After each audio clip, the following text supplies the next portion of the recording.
As crianças então podem se deslocar para as suas classes.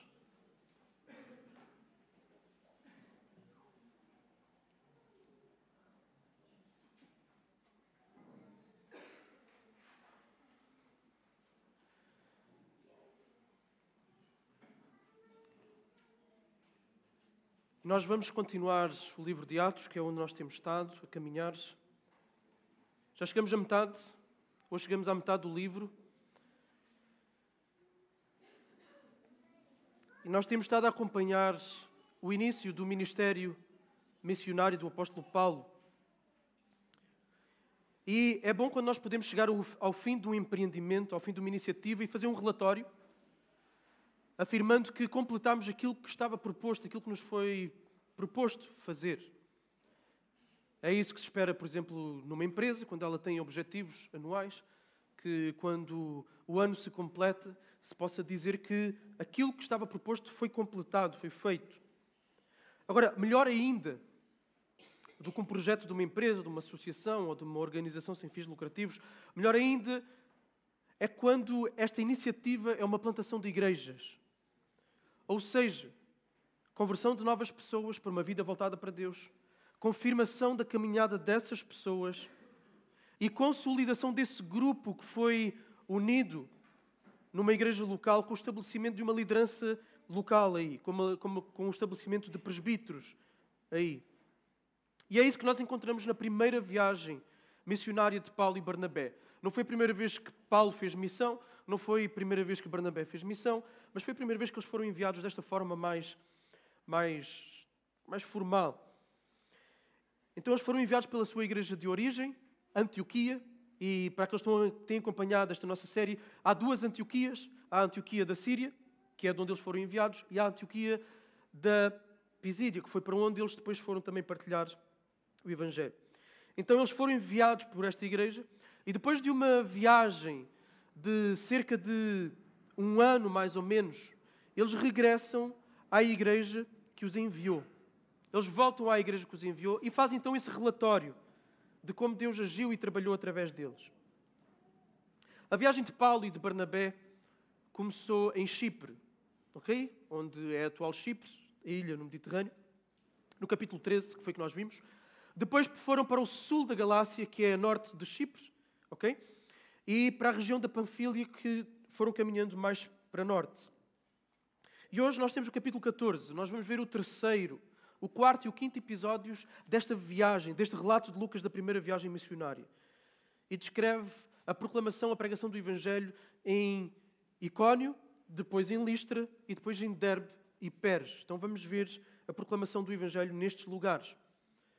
Agora, uma coisa que nós vamos entender é que este trabalho que os missionários fizeram aqui não foi um trabalho missionário circunstancial, ditado pelas circunstâncias. Nós vemos que foi planeado. É verdade que há circunstâncias que podem ter promovido certas alterações de planos, como nós vamos ver. A certa altura, Paulo e Barnabé têm que fugir, ok? Mas percebe-se que há uma estratégia, percebe-se que há um plano. E isto em cooperação com a igreja que os enviou. E isto na dependência total da graça de Deus. O que lhes permitiu, depois de um ano, pensa-se que esta viagem, este trabalho missionário terá durado mais ou menos um ano, eles pudessem regressar à igreja e dizerem aquilo que estava proposto, ou seja, o plano que foi feito, nós cumprimos. A obra foi completada. Então vamos ler primeiramente os versículos 1 até 7. Ok? Então peço que vos acompanhem, que me acompanhem na leitura da palavra de Deus, que é a Bíblia. Deus nos revelou para a nossa salvação, para a nossa santificação. Versículo 1, capítulo 14. E diz assim: em Icónio, entraram na sinagoga dos judeus, isto referindo-se a Paulo e Barnabé, ok? Como costumavam fazer, e falaram de tal modo que uma grande multidão creu, tanto de judeus como de gregos. Mas os judeus descrentes acirraram os ânimos dos gentios, ou seja, dos não-judeus, e irritaram-nos contra os irmãos. Entretanto, demoraram-se ali por muito tempo, falando corajosamente acerca do Senhor, que confirmava a palavra da sua graça, concedendo que pelas suas mãos se realizassem sinais e feitos extraordinários. E o povo da cidade se dividiu. Uns ficaram do lado dos judeus e outros dos apóstolos. E tanto judeus como gentios, juntamente com as suas autoridades, tramaram atacá-los e apedrejá-los. Ao saberem disso, eles fugiram para Listra e Derbe, cidades da Licaónia e região vizinha, e ali pregavam o Evangelho. Até aqui, para já. Então eu sei que hoje tenho uma missão duplamente responsável por causa do prolongamento da noite de alguns. Então, alguns vão concordar ao longo da pregação várias vezes. E a minha missão hoje é tentar-vos manter bem acordados. Okay? Então, em Icónio, uma cidade que fica na região central da atual Turquia, ela era predominantemente gentílica, ou seja, predominantemente com pessoas que não são judeus. Paulo e Barnabé ali vão seguir o padrão que já têm feito desde o início que começaram a sua missão. Primeiro eles vão para uma sinagoga. Primeiro eles vão falar com os judeus. Eles já tinham feito isto em Salamina, no Chipre. Já tinham feito isso em Pafos, também no Chipre. E agora na Galácia tinham feito em Antioquia da Pisídia. Primeiro a sinagoga. E o escritor, o autor desta carta, Lucas, diz-nos que eles fazem isto como era de costume deles. E aí anunciaram então o cumprimento das promessas em Jesus. Porquê é que eles iam às sinagogas primeiro? Porque havia um chão comum em que eles podiam conversar. Os judeus receberam as promessas cumprem-se em Jesus, por isso eles vão dizer, foi em Jesus que tudo aquilo que vocês esperavam aconteceu. Então Lucas diz-nos que Paulo e Barnabé anunciaram o Evangelho de tal maneira, e Lucas aqui enfatiza isto, de tal maneira, de tal modo, que muitas pessoas creram.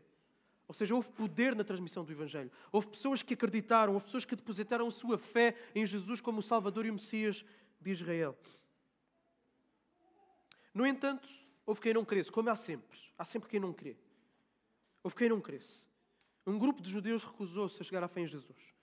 E então o que é que eles fizeram? Agitaram os gregos não crentes da cidade, incitaram-nos ao ódio, à rejeição contra os cristãos, contra os irmãos, diz o texto. Aqui os irmãos tanto pode ser Paulo e Barnabé, mas pode ser também Paulo e Barnabé e aqueles que creram juntamente com Paulo e Barnabé. Agora, apesar destas incitações, apesar deste sentimento de tensão que começou a surgir ali em Icónio, Paulo e Barnabé continuaram ali durante muito tempo, diz o texto. Possivelmente vários meses, e continuaram aquilo que foram chamados a fazer, proclamar o Evangelho e ensinar as pessoas que se tinham convertido. Então Deus abençoou também este propósito deles de ficarem lá. Abençoou-os com sinais e feitos extraordinários. E muito possivelmente foram estes sinais e estes feitos extraordinários que permitiu que eles ficassem lá mais tempo sem que houvesse a concretização destes planos que a oposição tinha contra eles, que era de apedrejá-los. Muito possivelmente esses sinais e feitos extraordinários tiveram um efeito de popularidade, influenciaram a população de forma a travar estas iniciativas contra eles. E isso permitiu que eles ficassem ali mais tempo. Então, quando eles souberam que iam ser apedrejados, a coisa foi crescendo. Quando eles souberam que isso ia acontecer, eles fugiram. Eles decidiram sair. Foram embora. E então foram para as cidades da Licaónia, para as regiões vizinhas, e continuaram a pregar aí as boas notícias da salvação que é em Jesus. Foram para uma das cidades, que é Listra, como vamos ver agora nos versículos seguintes. Então acompanhem a leitura, versículos 8 até 20. Esta é a descrição maior que Lucas faz. Versículos 8 até 20. Em Listra, encontrava-se sentado um homem defeituoso dos pés, aleijado de nascença, e que nunca tinha andado. E ouvia Paulo falar. Paulo, fixando nele os olhos, e vendo que tinha fé para ser curado, disse em alta voz, levanta-te, fica em pé. Ele então deu um salto e começou a andar. Vendo o que Paulo fizera, as multidões começaram a gritar em língua licaónica, os deuses desceram até nós em forma de homens. A Barnabé chamavam Zeus, a Paulo Hermes, porque era ele quem dirigia a palavra. O sacerdote de Zeus, cujo templo ficava de frente para a cidade, trouxe para as portas touros e coroas de flores, e juntamente com as multidões queria oferecer-lhes sacrifícios. Quando os apóstolos Barnabé e Paulo viram isso, rasgaram as suas roupas, puseram-se no meio da multidão e gritaram, homens, porque estão a fazer isto? Nós também somos homens, da mesma natureza que a vossa. Vos anunciamos o Evangelho, para que vos afasteis dessas práticas inúteis e se voltem para o Deus vivo que fez o céu, a terra, o mar e tudo o que neles há. Nos tempos passados, Ele permitiu que todas as nações andassem pelos seus próprios caminhos. Contudo, Ele não deixou de dar testemunho de si mesmo, fazendo o bem, dando-vos chuvas do céu, estações frutíferas, fartando-vos de mantimento e enchendo o vosso coração de alegria. E dizendo isso, foi-lhes difícil impedir que as multidões lhes oferecessem sacrifícios. Chegaram, porém, judeus de Antioquia e de Icónio, e tendo convencido as multidões, apedrejaram Paulo. Arrastaram-no para fora da cidade, dando-o por morto. Mas quando os discípulos o rodearam, ele levantou-se e entrou na cidade. No dia seguinte, partiu com Barnabé para Derbe. Então nós temos aqui algo totalmente diferente do que encontramos até agora em Atos, em vários aspectos. Temos também uma semelhança com algo que já aconteceu anteriormente. Então eu estou nesta cidade que é Listra, predominantemente gentios, possivelmente não havia lá uma sinagoga, e Lucas começa este relato a apontar para um milagre que faz eco com outro milagre, na verdade com outros 2 milagres lá atrás. Mas principalmente o milagre em que Pedro cura um coxo, em que Pedro também olha diretamente para o coxo. E este homem aqui de Listra era um homem coxo desde nascença, nunca tinha andado na vida. E esse homem estava ali presente no público, na audiência de Paulo. Paulo estava a pregar, Paulo estava a falar. Provavelmente na Ágora, que era a praça central da cidade, era onde aconteciam os principais eventos, as coisas da cidade aconteciam. E sempre que havia um acontecimento na cidade era um evento. Não é como hoje que nós temos nossas televisões, temos as nossas redes sociais, temos os nossos telefones. As coisas aconteciam ali, no centro da cidade. E durante o seu discurso, então, Paulo vai olhar diretamente para o coxo e vai perceber que o homem tem fé para ser curado. E esta fé, provavelmente, ela vem, o texto não nos diz, mas ela provavelmente vem da pregação de Paulo. Paulo estava a falar. Possivelmente para o coxo, aquilo que Paulo estava a falar, aquilo que Paulo estava a ensinar fazia sentido. Aquele Deus que estava a ser apresentado estava a fazer sentido para ele. E ele então percebe que aquele Deus que está a ser anunciado pode curá-lo. Paulo olha para ele, olha nos olhos e diz: levanta-te. Levanta-te. Paulo pede o impossível àquele homem. Aquele homem nunca andou na vida. Nunca andou na vida. E certamente ele era... Como ele não conseguia andar, não conseguia trabalhar, era um mendigo, muito provavelmente, para poder ver as suas necessidades supridas através da misericórdia dos outros. Então toda a cidade certamente o conhecia, porque era aquela pessoa que estava sentada sempre naquele lugar, se calhar com outros mendigos, as pessoas conheciam-no. Aquele homem deu um salto e fez aquilo que nunca tinha feito na vida. Andou. O milagre aconteceu. Agora, as pessoas que estavam ali testemunharam aquilo e reagiram logo. Nós vemos aqui os efeitos, vemos a reação das pessoas. A multidão reconheceu o milagre. Reconheceu que houve um milagre. Daí que vem a reação que vem a seguir e que nós lemos. E então eles vão falar na sua língua nativa, em licaónico, e vão dizer que Paulo e Barnabé, na verdade, são deuses. Hermes e Zeus, respectivamente. Hermes, porque era o deus da mitologia grega, que transmitia as mensagens dos deuses, é o mensageiro, e Paulo aqui é quem está a falar. E Zeus, o líder do panteão grego, atribuído aqui no caso a Barnabé. Então a multidão disse: os deuses vieram até nós. E esta reação pode ser explicada à luz de tradições locais. Porquê? Havia uma lenda que afirmava que 2 deuses locais, correspondentes na versão grega da mitologia grega, a Zeus e Hermes, vagavam pela região como seres humanos. E não foram recebidos por ninguém, não foram acolhidos por ninguém, ninguém lhes abriu as portas da casa. Mas um casal de idosos abriu-lhes a porta de casa e eles foram recebidos. Esses deuses recompensaram esse casal de idosos, mas julgaram e trouxeram julgamento sobre todo o resto da localidade por não os terem acolhido. Então os cidadãos de Listra, à luz desta lenda, possivelmente não quiseram cometer o mesmo erro. Então quiseram demonstrar a sua receptividade àqueles que eles achavam que eram estes deuses que vieram até eles. Então o que é que acontece? O sacerdote de Zeus da cidade, porque havia ali um templo, em conjunto com a multidão organizaram uma procissão para sacrificarem a Paulo e a Barnabé. Os touros eram o animal sacrificial mais nobre, então era o melhor que eles tinham. Então vejam o tamanho da reação. Era o melhor animal que eles tinham para sacrificar, o mais caro.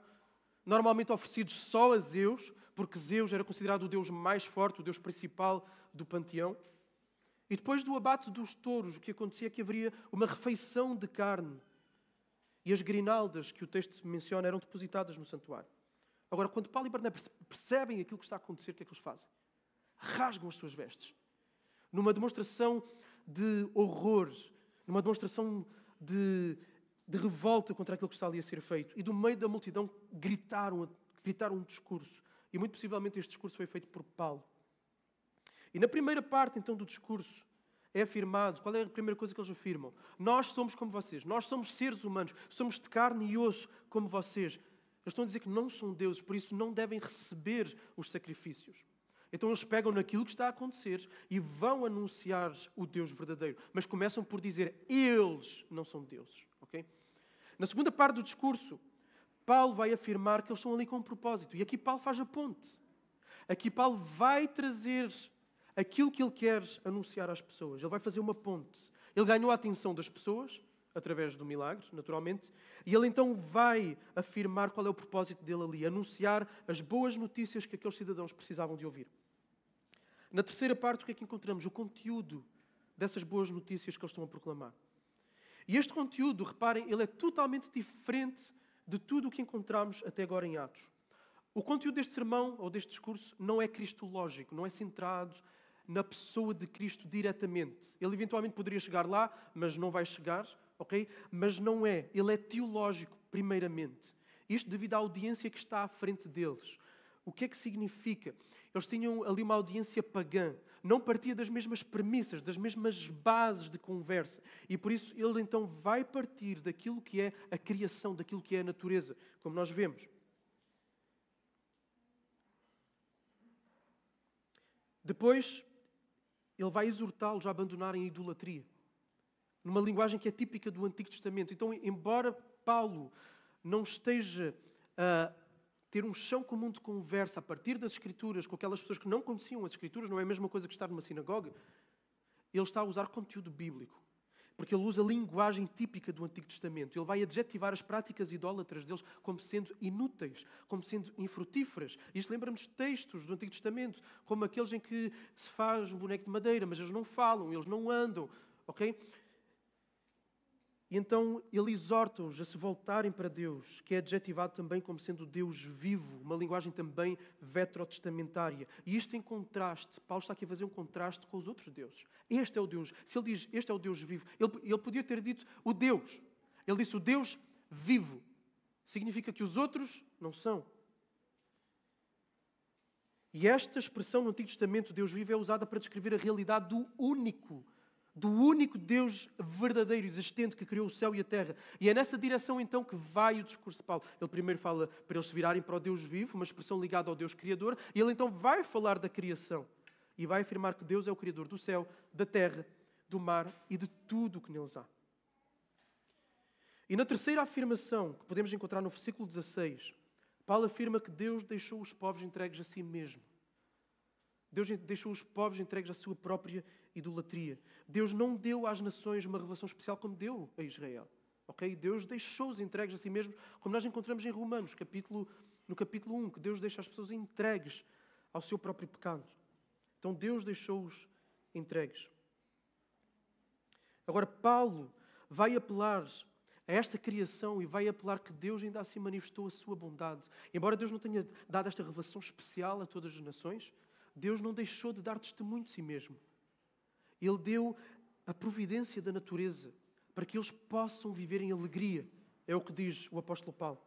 E aqui Paulo está a argumentar que Deus é o Criador do universo que dá fertilidade e não os deuses locais da fertilidade, que foram associados a Zeus, que era adorado como o Deus do clima, era adorado como aquele que fornecia as colheitas, aquele que dava os frutos.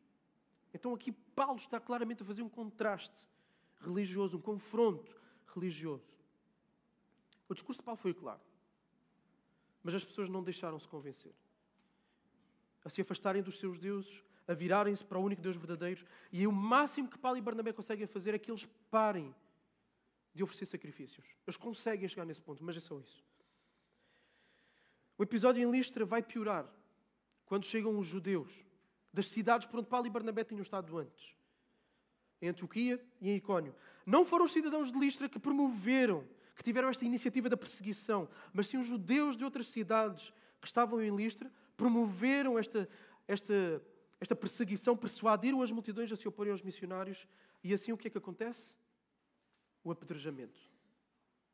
Tal como tinha acontecido em Jerusalém, de Estevão, junto dos líderes religiosos que incitaram esse apedrejamento. Uma vez mais, são os judeus aqui que estão a incitar o apedrejamento de Paulo. E Paulo é de facto apedrejado. Paulo é apedrejado. E o próprio Paulo vai se referir a esse evento numa carta que ele escreve em 2 Coríntios 12:25, ele diz assim: 3 vezes fui espancado com varas, uma vez fui apedrejado, 3 vezes sofri naufrágio, passei um dia e uma noite em mar aberto. Então Paulo, provavelmente gravemente ferido, Paulo foi dado como morto pelas pessoas, arrastado para fora da cidade. E então aqueles que eram adorados como deuses foram cruelmente perseguidos. Paulo, no entanto, não morre, os discípulos rodeiam-no, e Paulo levanta-se e entra na cidade. E aqui os discípulos, quando Lucas se refere aos discípulos, é provável que sejam discípulos já ali de Listra. E eles então rodeiam-no, possivelmente para orarem por Paulo. Paulo levanta-se e caminha de volta para a cidade. Isto é um milagre também. No dia a seguir, face a esta violenta perseguição, os 2 missionários têm de partir e vão para outra cidade, vão para Derbe, a 90 quilómetros a sudoeste de Listra. Então veja um homem apedrejado e ainda vai fazer uma caminhada de 90 quilómetros. Versículos 21 a 23. Depois de anunciar o Evangelho naquela cidade, ou seja, em Derbe, e de fazer muitos discípulos, então voltaram para Listra, que foi a cidade onde eles foram apedrejados, onde Paulo foi apedrejado, e para Icónio e Antioquia, renovando o ânimo dos discípulos e exortando-os a perseverar na fé, dizendo que, através de muitas tribulações, nos é necessário entrar no reino de Deus. E nomeando-los presbíteros em cada igreja, orando com jejuns, consagraram-nos ao Senhor em quem haviam crido. Então eles foram para Derbe, anunciaram o Evangelho aí, e diz-nos o texto, converteram-se muitas pessoas. Não temos detalhes. E depois também é utilizado um verbo aí que está traduzido por fazer discípulos. Agora, no original, esse verbo dá a ideia que é um processo de ensino contínuo, de treino, algo que vai além da evangelização, que tem a ver com o ensino daqueles que se converteram, o fortalecimento desses. O que significa que eles, embora Lucas nos dê um relato brevíssimo, significa que eles ficaram lá algum tempo. E parece que ali não receberam qualquer tipo de oposição dos judeus de Antioquia e de Icónio. Depois do tempo em Derbe, ao invés de continuarem a ir para leste, porque era a direção que eles estavam a ir, ou é para vocês é deste lado, então eles voltaram para as cidades em que estiveram anteriormente. Voltaram para Listra, voltaram para Icónio e para Antioquia. Não a Antioquia da igreja que os enviou, a outra Antioquia para onde eles foram primeiramente. E qual era o objetivo deste regresso? Fortalecer, encorajar as comunidades de discípulos. Paulo e Barnabé têm como alvo do seu ministério nesta narrativa não só evangelizar, eles queriam realizar trabalho pastoral também. Consolidar as igrejas que tinham sido estabelecidas em Listra, em Icónio e Antioquia da Pisídia. E eles procuram então fortalecer os discípulos. E aqui a forma verbal, também no original, dá a ideia de que foi algo, um esforço contínuo, feito através do ensino à congregação, através do aconselhamento também individual. E, simultaneamente, eles encorajaram os cristãos a perseverarem na fé, a persistirem na confiança que depositaram em Deus no meio da perseguição. Imaginem, Paulo sofreu perseguição, Paulo foi apedrejado, eles sabiam, imaginem ele estar lá em Listra e a dizer, meus amigos, meus irmãos, é através da tribulação que nos importa entrar no reino dos céus. Então, parte do trabalho dessa consolidação das igrejas, além de fortalecer, além de encorajar, além de ensinar, foi também estabelecer liderança local. Okay? Paulo e Barnabé promovem eleições nas igrejas, para que pessoas sejam designadas para o ofício de pastores, de presbíteros. Eles depois oraram, jejuaram e consagraram então essas pessoas que foram eleitas para o ministério. Então, depois de consolidarem as igrejas, Paulo e Barnabé continuam a sua viagem. Versículos 24 e 25. Atravessando a Pisídia, chegaram à Panfília e, tendo anunciado a palavra em Pérez, desceram para Átila. Esta jornada, isto é para termos noção, porque às vezes nós pensamos, nós hoje andamos de carro, andamos de avião, andamos de comboio e vemos isto tudo muito fácil. Mas, por exemplo, da Antioquia da Pisídia até Pérez, que foi para onde eles foram e anunciaram o Evangelho, eram 280 quilómetros, 11 dias de viagem. Aí fizeram o mesmo que fizeram em outras cidades, por onde tinham passado antes. Pregaram o Evangelho. Lucas não nos dá detalhes do que aconteceu em Pérez, diz-nos apenas que dali os missionários foram para Atália, que era onde havia um porto, onde podiam apanhar um barco e então voltar para a Síria e para a igreja que os tinha enviado. Então vamos aos versículos 26 a 28 para fechar a nossa exposição do texto. Dali navegaram para Antioquia onde tinham sido confiados a graça de Deus para a obra que acabavam de completar. Quando chegaram e reuniram a igreja, relataram tudo o que Deus havia feito por meio deles e como abrir a porta da fé aos gentios. E ficaram ali com os discípulos durante algum tempo. Então Paulo e Barnabé voltam à igreja de Antioquia da Síria que os tinha enviado, de onde eles tinham saído para o trabalho que lhes tinha sido confiado pela igreja. E a linguagem de Lucas aqui, referindo-se ao trabalho de Paulo e Barnabé como a obra que acabaram de completar, aponta para um plano, aponta para uma estratégia, uma coisa que foi pensada, não foi uma coisa circunstancial, foi algo que foi pensado para a primeira viagem, juntamente com a igreja. O que é que significa então? O que significa é que eles vêm e o comentário de que eles completaram aquilo que lhes tinha sido confiado indica que eles foram fiéis à tarefa que lhes foi dada. Uma tarefa lhes foi dada e eles a cumpriram. A igreja enviadora tinha-os confiado, assim como ao seu trabalho, à graça de Deus. Os resultados estavam aí. Quais os resultados? Congregações abertas. Novas igrejas estabelecidas. Então, quando eles chegaram lá, reuniram toda a igreja, reuniram os membros da igreja e fizeram um relatório. Relataram tudo aquilo que Deus tinha feito através deles em Chipre, na Galácia e na Panfilha. Eles reconheceram o quê? Reconheceram que foi obra de Deus. Eles disseram, isto foi Deus quem fez. Foi trabalho de Deus, desde os milagres que aconteceram em Pafos, o milagre que aconteceu em Listra, a proteção face aos ataques, as conversões dos judeus e dos gentios, tudo isto foi graça de Deus. Eles reconhecem que foi Deus. Os missionários também enfatizam uma outra coisa importante, que é a chave aqui no nosso texto de Lucas. Que os gentios creram fruto do trabalho do próprio Deus. Deus abriu a porta da fé para os gentios. Deus abriu uma porta aos gentios.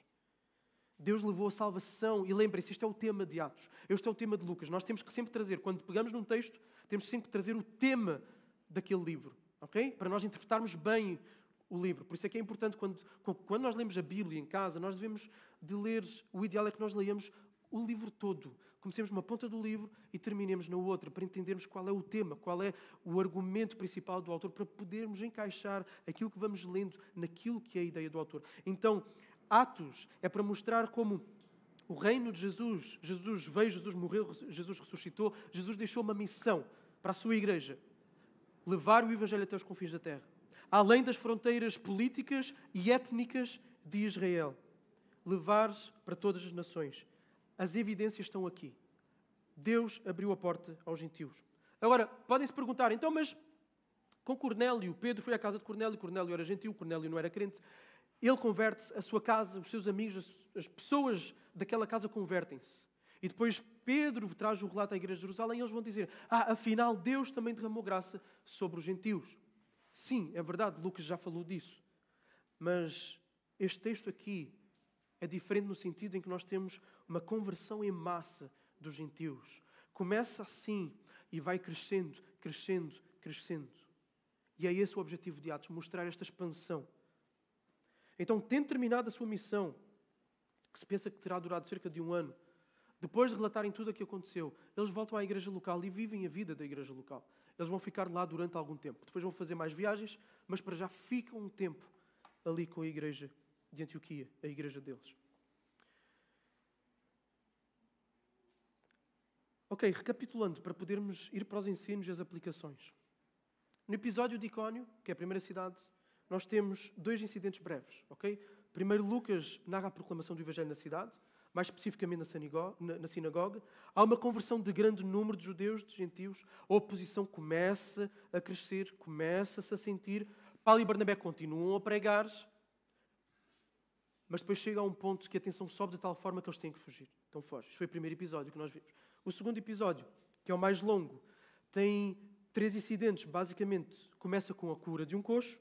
Essa cura proporciona, então, o discurso de Paulo, que é fruto, então, do segundo incidente, que é a população quer adorá-los como Deus. E depois, então, temos o discurso de Paulo, em que Paulo vai chamar as pessoas a abandonarem a idolatria, a se virarem para o Deus verdadeiro. Só que depois, o outro incidente é que vêm os judeus, armam toda uma conspiração contra eles e Paulo é apedrejado. Eles depois vão para o terceiro episódio, que é Derbe e Peres, onde temos um breve relato daquilo que acontece da proclamação do Evangelho nesse lugar. Vemos também nesse episódio a consolidação das igrejas, o estabelecimento de pastores, de presbíteros. Depois o regresso à igreja que os enviou.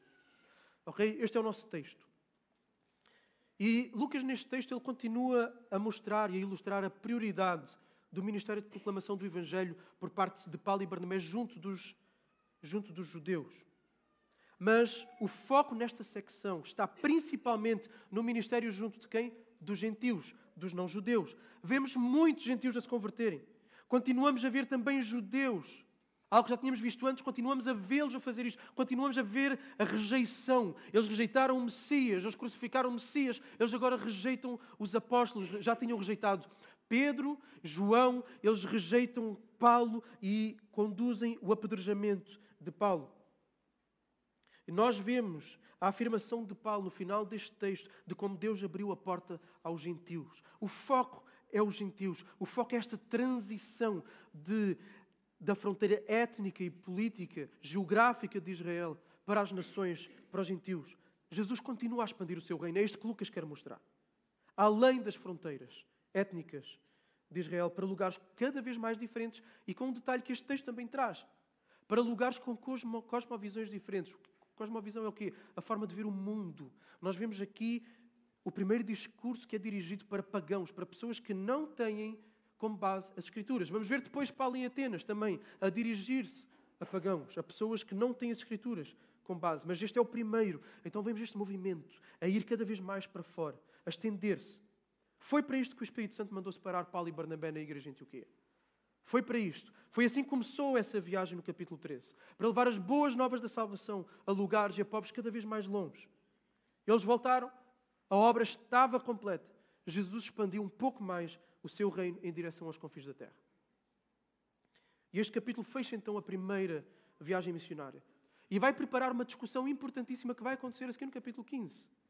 Em que o concílio, os pastores em Jerusalém vão se juntar para discutir, ok, nós temos muitos gentios a se converter. Como é que vamos integrar judeus e gentios numa mesma igreja? Por causa de todas as tradições judaicas, como de alimentação, como de circuncisão e toda uma série de coisas. Como é que vamos fazer isto? Então, Lucas está a preparar a chegada desse capítulo, que não é o nosso hoje, é para a próxima semana. Jesus está a expandir a igreja. Mais um passo importante foi dado pela igreja primitiva. Também nós, como igreja, somos chamados a obedecer àquilo que Deus pede de nós nesta obra que foi entregue a todos os discípulos de Jesus. Todos. Se tu dizes que és discípulo de Jesus, esta obra também é tua para completares. Esta obra é nossa para nós completarmos. E Deus quer nos usar para abrir a porta da fé a pessoas. Seja na nossa cidade, através do testemunho e proclamação do Evangelho de cada um de nós, nos diferentes contextos em que nós estamos, seja noutras cidades do nosso país, ou até de outros países, através de plantação de igrejas, de revitalização de igrejas, ou de cooperação em igrejas que precisam de ajuda. Okay? E esse trabalho é algo que depende inteiramente, como nós temos visto até aqui, inteiramente da operação sobrenatural de Deus. Da ação sobrenatural do Senhor. Como nós vimos no texto de hoje. Para haver conversões é preciso a ação sobrenatural.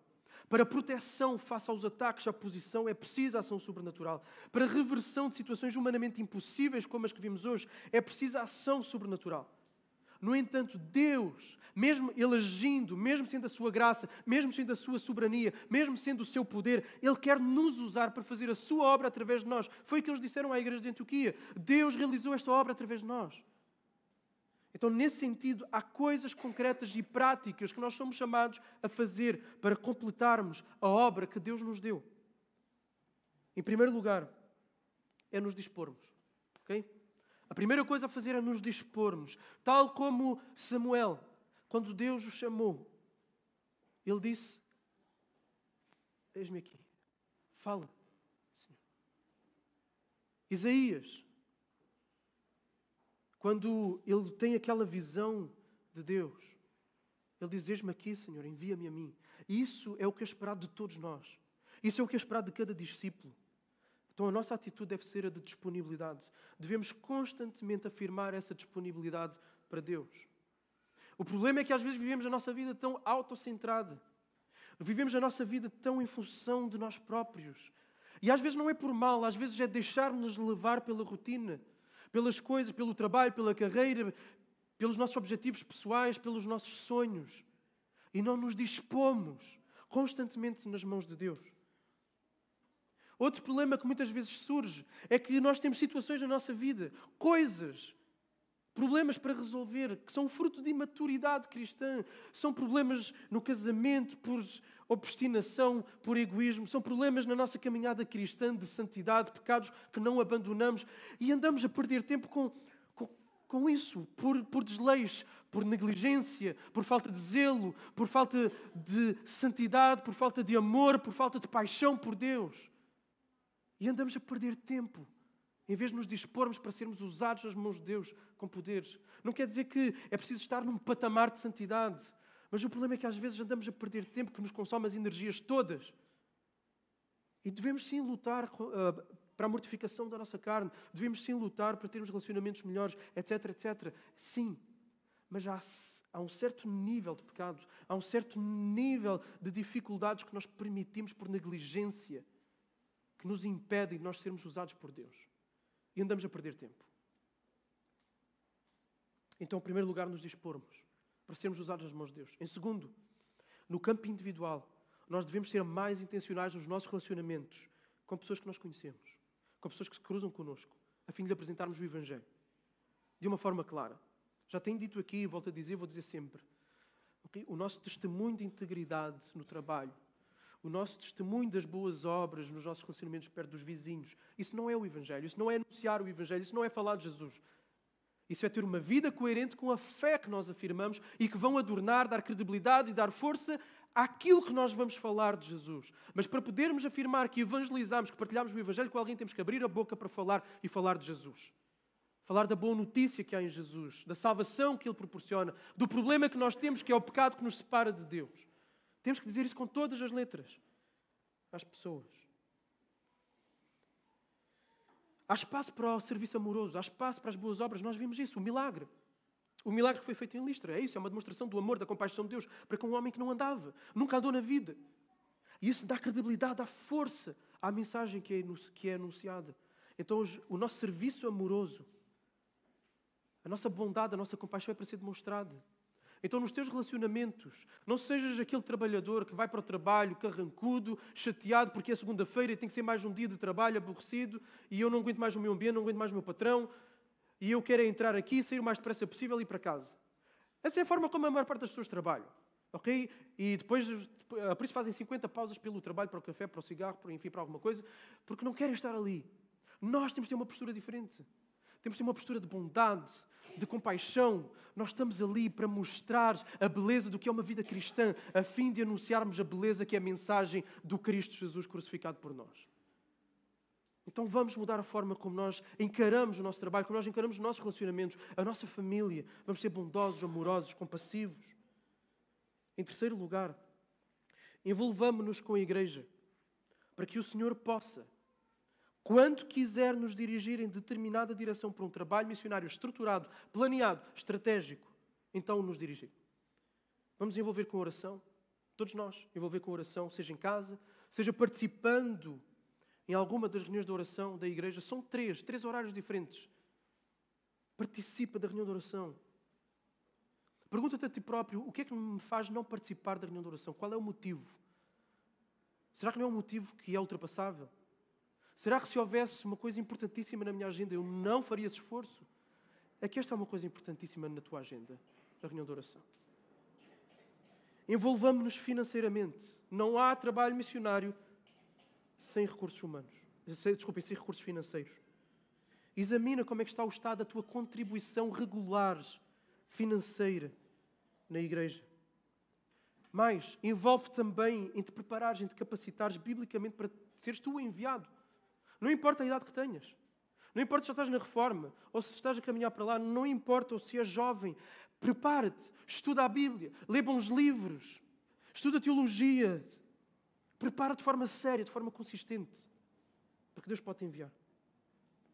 Em quarto lugar, como igreja, nomeadamente mais a direção da igreja, a equipa pastoral, o presbitério, de forma a nós estarmos seriamente comprometidos com o trabalho missionário, nós devemos agir de forma planeada, de forma estratégica, visando o envio, visando a evangelização, visando os lugares que têm que ser estratégicos para onde se vai.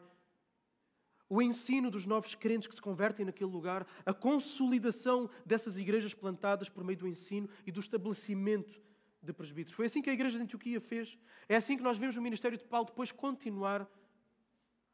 E é assim que nós temos que agir também. Isso não significa, se há planeamento, não significa que Deus não está no controle. Deus está no controle. Aliás, vemos Paulo planeia. Paulo tem o objetivo de ir para determinada cidade.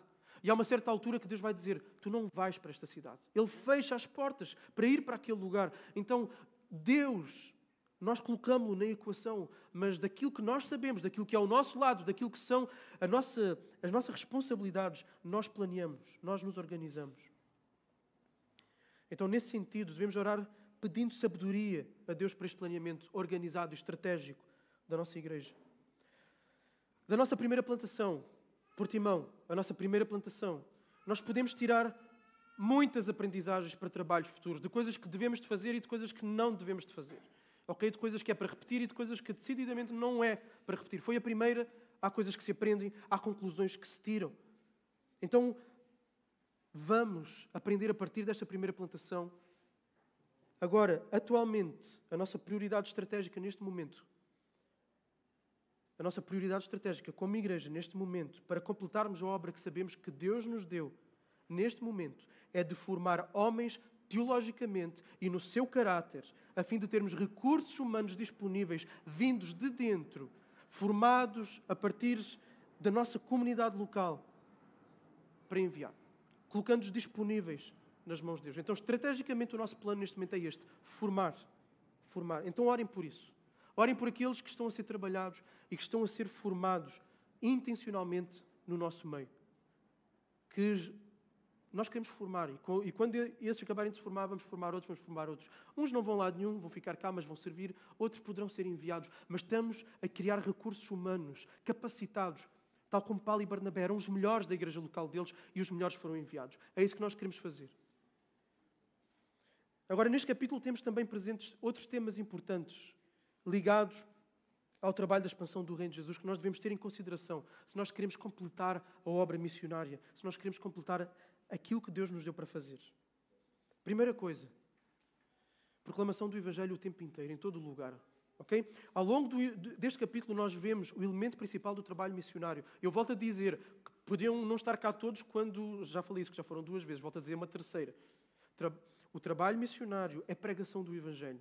Não é fazer bem social, não é criar hospitais, não é dar sopa, não é criar capacidades sociais para as pessoas poderem estar integradas na sociedade. Não é nada disso, não é trabalho, isso não é trabalho missionário. Trabalho missionário é pregação do Evangelho. Essas outras coisas são boas, são importantes e podemos e devemos fazê-las. Elas vão dar contexto, vão reforçar, vão adornar aquilo que é o objetivo. Proclamação do Evangelho. É a pregação da palavra. É isto que nós vemos neste texto. Versículo 1, versículo 3, versículo 7, versículo 9, versículos 15 a 17, versículo 21 e versículo 25. Em todo o lugar que eles passaram, pregação do Evangelho. É a pregação da palavra que deve ser o elemento principal de qualquer iniciativa evangelística nossa, na nossa vida pessoal, junto dos nossos amigos, da nossa família, no nosso trabalho, seja no âmbito da igreja local, das iniciativas formais e estruturadas da igreja. Porquê? É pela pregação da palavra que vem a fé. A fé vem pelo ouvir, o ouvir da palavra de Deus. É a partir da palavra que as pessoas são confrontadas com a realidade que existe Deus. É a partir da palavra que as pessoas são confrontadas com a sua condição de pecadoras. É a partir da palavra que elas são exortadas a se voltarem para Deus. É a partir da palavra que elas veem Cristo crucificado, oferecido em graça e em amor, para que elas possam ser perdoadas e ser feitas filhas de Deus. É a palavra. É a palavra que convence. O Espírito Santo usa a palavra. De destacar também neste capítulo, em relação à pregação da palavra, é o discurso de Paulo. Ele é diferente dos outros discursos já descritos em Atos. O discurso aqui é dirigido a pagãos que não têm qualquer conhecimento das Escrituras, como eu já disse. Paulo adaptou a sua comunicação à sua audiência. É isto que nós devemos de fazer também. No nosso dia-a-dia, nos nossos relacionamentos, nós devemos adaptar em função da pessoa que nós temos. E eu não vou dizer se é desta ou daquela forma, porque cada pessoa é diferente e tu conheces a pessoa que está à tua frente. E vai ser necessário adaptar. Mas então o que é que eu falo? É apresentar o Evangelho, mas podemos partir de premissas diferentes, de lugares diferentes. Uma pessoa que esteja em sofrimento Vamos abordar e apresentar o Evangelho de uma forma diferente, de uma pessoa que nós sabemos que está a estragar e a arruinar a vida dela por causa de más escolhas. Ok? Então, vamos adaptar não a mensagem, mas a comunicação da mensagem. Os pontos a partir dos quais nós passamos, mas apresentando sempre o Evangelho, a obra de Jesus. Então, oremos a pedir sensibilidade e sabedoria para abordarmos as diferentes pessoas que estão à nossa frente. Outro tema que nós encontramos neste capítulo bem forte é o do sofrimento fruto da perseguição. Ok? Por parte de quem abraçou a fé e quer anunciar esta fé. Paulo e Barnabé experimentaram bastante sofrimentos na pele ao longo deste capítulo. O clímax foi o apedrejamento de Paulo. Inclusive, ele foi dado como morto. Depois, quando eles voltaram pelas igrejas que tinham estabelecido, eles foram fortalecer as igrejas, foram encorajá-las e chamaram-nos a perseverar no meio das tribulações. Imaginem o que é a igreja de Listra, que viu o apedrejamento de Paulo, que viu Paulo, que o rodeou. Imaginem o que é a igreja de Listra, ver Paulo a voltar depois de ter ido para Derbe, ele voltar possivelmente ainda com os ferimentos e ele a dizer, através de muitas tribulações nos é necessário entrar no reino de Deus. Estar envolvido na missão tem um preço. Okay? Esta obediência, esta disponibilidade para servirmos a Deus, para Deus fazer o que quiser de nós, para nos usar para a sua obra, tem um preço. Nós estamos aqui para enganar ninguém. Há um preço. Existe sacrifício. Podemos enfrentar a ridicularização. Podemos enfrentar desprezo ou abandono de familiares ou amigos na nossa evangelização pessoal. Como podemos nós, como igreja, se enviarmos missionários para outros lugares, especialmente para países que sejam resistentes ao Evangelho, podemos ver perseguição mais aberta, como prisão ou até morte.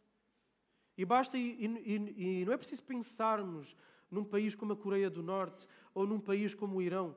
Basta pensarmos num país onde a escalada de violência por parte dos islâmicos tem subido substancialmente. Moçambique, especialmente no norte, mas tem vindo a descer ao longo do país, a sul. Okay? Então imaginem que um dia enviamos 2 casais de missionários para lá, fruto da nossa igreja, 2 casais jovens.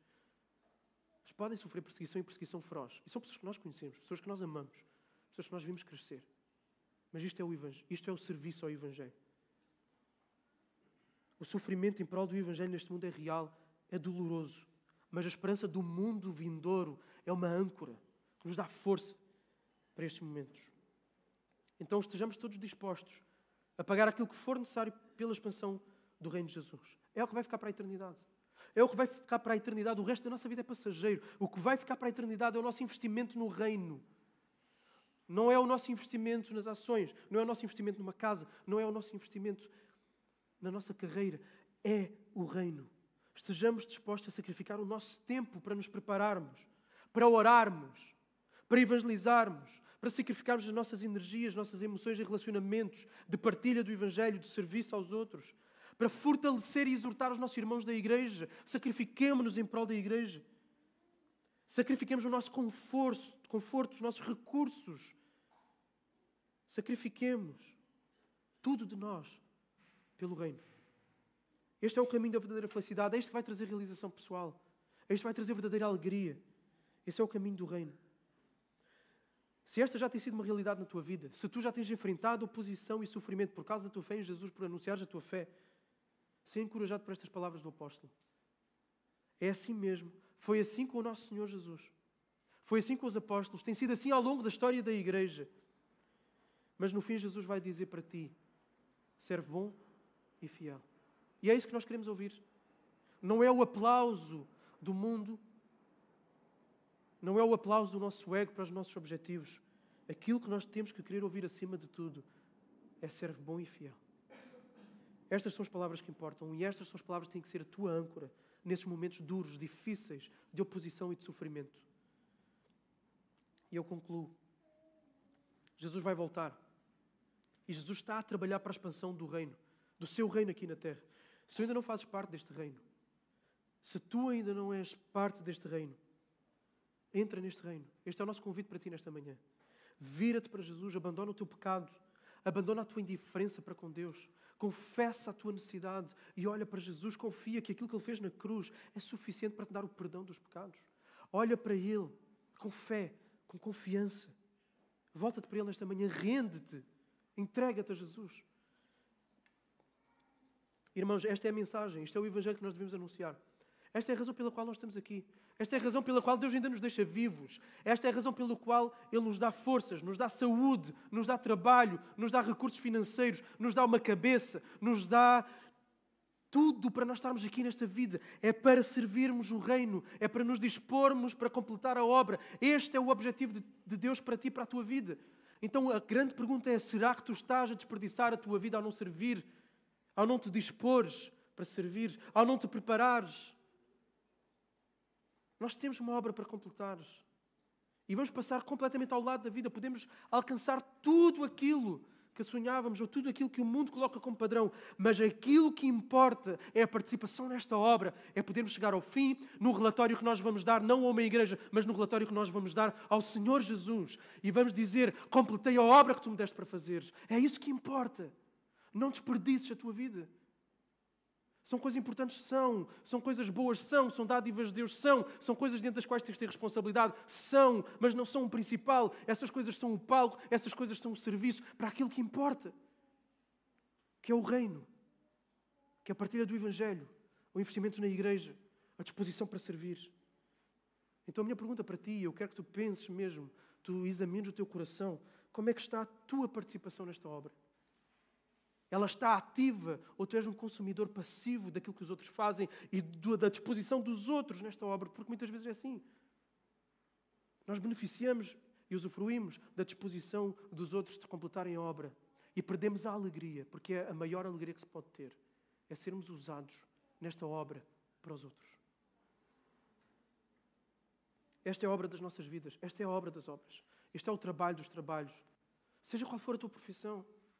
Engenheiro, enfermeiro, médico, mecânico, o que for. Esta é a obra das tuas vidas. A nossa família não é para ser dedicada para estudos maiores, avançados e serem sucesso académico. A nossa família é para ser dedicada a Deus, conhecer as Escrituras. Não quer dizer que não vamos ser bons e excelentes alunos porque são exortados e são chamados pela Bíblia a isso. Mas principalmente o nosso trabalho junto dos nossos filhos é prepará-los para serem missionários, para serem pregadores da palavra, onde quer que estejam, seja num local de trabalho ou indo para uma nação distante e, se for preciso, morrerem pelo Evangelho. É esse o objetivo nosso como pais e como mães. Dedicar as nossas famílias para o reino. Tudo, os nossos recursos financeiros. Somos muitas vezes egoístas ou incrédulos porque temos medo que vai faltar. Mas muitas vezes é ganância porque queremos ter isto, isto, isto, isto e isto. E o reino está onde? O nosso tempo. Nós temos tempo para tudo o que nós queremos, basicamente. Para aquilo que achamos importante. Somos capazes de desdobrar a agenda quando queremos muito aquilo. Quando precisamos de uma consulta. Quando queremos estar numa audição para um filho. Mas como é que desdobramos a nossa agenda? Em função de Deus, em função do reino, em função da igreja, em função da missão. É isto, esta é a obra, esta é a obra das obras. É para isto que a tua vida é chamada. Tu não te vais sentir realizado nunca. Se és cristão, nunca te vais sentir realizado se não estiveres envolvido na obra. Isto não quer dizer que todos vamos fazer as mesmas coisas. Temos dons diferentes, temos talentos diferentes, temos chamadas diferentes. Mas todos temos de dizer, Senhor, eis-me aqui, o que é que tu queres de mim? E fazer, jogar as mãos à massa. Vamos perceber, não, afinal não é para isto. A igreja vai dizer, olha, tu edificas-me quando fazes isto. A igreja vai reconhecer, é ali, é aquele lugar. O que é que estás a fazer? Qual é a tua participação na obra? Então, que o Senhor nos dê a graça de podermos chegar, dar o relatório a Ele, quando estivermos com Ele naquele dia, dizer, completamos a obra. Vamos orar.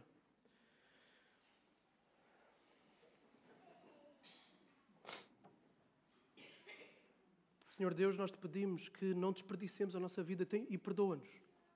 Perdoa-nos, Senhor, porque nós desperdiçamos tanto tempo. Procrastinação. Tempo em coisas inúteis. Nós mergulhamos no pecado e atrapalhamos um serviço que podia ser mais excelente. Atrapalhamos uma presença mais eficaz do Teu Espírito em nós. Por causa de pecados aos quais nós nos entregamos e não lutamos uma luta acirrada. Somos negligentes, somos permissivos. Perdoa-nos, Senhor, porque desperdiçamos os nossos recursos financeiros, porque desperdiçamos os nossos talentos, porque não focamos a nossa família para aquilo que importa. Focamos-la para tantas coisas, para hobbies, para objetivos académicos, que podem ter o seu lugar. Senhor, mas não colocamos o mesmo empreendimento, a mesma força, o mesmo esforço, a mesma paixão em dedicar as nossas famílias para completar a obra. Senhor, esta é a nossa vida. A nossa vida é isto, Senhor, não é mais nada. A nossa vida é isto. A nossa vida é obra. É obra junto da nossa família, é obra junto dos nossos vizinhos, é obra junto dos nossos colegas de trabalho, junto da nossa igreja e, eventualmente, noutra cidade, noutro país, noutro continente. É o Teu reino, é apresentar este Jesus glorioso que deu a vida por nós, nos salvou e que quer resgatar tantos outros. Então perdoa-nos, Senhor, por passarmos ao lado desta obra tantas vezes. Perdoa-nos. Senhor, ajuda-nos a ficar constrangidos. Senhor, se nós estamos indiferentes a isto aqui, a esta verdade que nos é apresentada nesta manhã, Senhor, conduz o nosso coração a uma contrição verdadeira. Porque isso revela, Senhor, revela que estamos piores ainda. Constrange o nosso coração. Constrange-nos. Envergonha-nos, Senhor. Faz-nos corar de vergonha. Faz-nos lamentar, Senhor. Faz-nos chorar pela obra que nós não estamos a cumprir. E ajuda-nos a cumprir a Tua obra. A nos envolvermos, a darmos tudo de nós. Pelo avanço deste reino. E eu Te peço para aqueles que ainda não são deste reino, Senhor Jesus, que nesta manhã possam querer fazer parte deste reino. Serem salvos. Verem a sua vida transformada. Verem a alegria permanente, independente de circunstâncias, chegar à sua vida. Verem a paz, a reconciliação contigo chegar à sua vida. Dá-lhes a fé para que creiam, o arrependimento para que lamentem e abandonem os seus pecados e para que corram para a cruz, para que corram para Jesus. Faz isto nesta manhã. Ajuda-nos a completar a obra. Ajuda-nos como igreja neste momento em que estrategicamente nós queremos investir em pessoas para se prepararem bem a partir das Escrituras, no caráter, numa vida de santidade, para serem recursos humanos disponíveis para serem enviados. Dá-nos estratégia, Senhor, dá-nos planeamento, bom planeamento, sabedoria, para nos envolvermos como deve de ser, com eficácia, implantação de igrejas, revitalização, missões transculturais, o que for. Mais uma vez te pedimos que a nossa igreja seja uma igreja fortemente missionária, aqui e longe, no nome de Jesus. Amém. Nós vamos tomar a ceia, o pão e o vinho, que são símbolos. Os símbolos apontam para uma realidade além deles. Okay? Tal como os sinais do trânsito apontam para uma realidade que deve acontecer, seja travar, reduzir velocidade, etc. O pão e o vinho são símbolos que apontam para uma realidade superior. O pão aponta para a carne de Jesus, no seu sacrifício que foi moída por nós. O vinho aponta para o sangue, a sua vida. O sangue é vida. A vida que se esvaiu por nós. O que é que Jesus disse quando entregou o seu corpo, quando terminou de derramar a sua vida? O que é que Ele disse? Está consumado. A obra dele estava completa. Completa. Ele completou a sua obra. Nós estamos aqui, hoje, a tomar o pão e o vinho, porque Jesus começou uma obra em nós, mas Jesus vai completar essa obra. E nós, parte desse trabalho de Jesus em nós sermos usados nas suas mãos, para também podermos, naquele dia, quando Jesus nos chamar, dizer, está completo. Há mais pessoas que podem estar nesta mesa. Há mais mesas destas que podem ser distribuídas em cidades onde ainda não há, ou em países em que ainda não há. Então que possamos vir à mesa, especialmente com o foco hoje, colocado na disposição de Deus para Ele fazer de nós aquilo que Ele quer para completarmos a obra que Ele nos dá. Que esse seja o nosso foco hoje. Que essa seja a tua introspeção nesta manhã antes de ires à mesa. Que esse seja o teu pensar, o teu arrepender e o teu dedicar para a obra, para a disposição. Ok? Então que cada um possa vir à mesa, aqueles que já são de Jesus, aqueles que manifestaram o ser de Jesus através do batismo e através do compromisso com uma igreja local, da membresia, seja desta ou seja de outra. Então, enquanto nós vamos cantar, que cada um possa então se dirigir à mesa com este pensamento. Não se distraiam com a confusão da sala, com as crianças. Venham com este pensamento. Se quiserem não vir logo e ainda ficar sentados a pensar sobre aquilo que Deus trabalhou no vosso coração nesta manhã, fiquem. Vamos cantando e à medida podem ir vindo buscar o pão e o vinho. Mas não venham desleixadamente. Venham depois de refletir como é que podem melhorar no completar da obra que Deus vos deu. Então, vamos cantar. Quem quiser ficar em pé, fica em pé. Quem quiser ficar sentado, fica sentado. Cada um fique livre diante de Deus neste momento.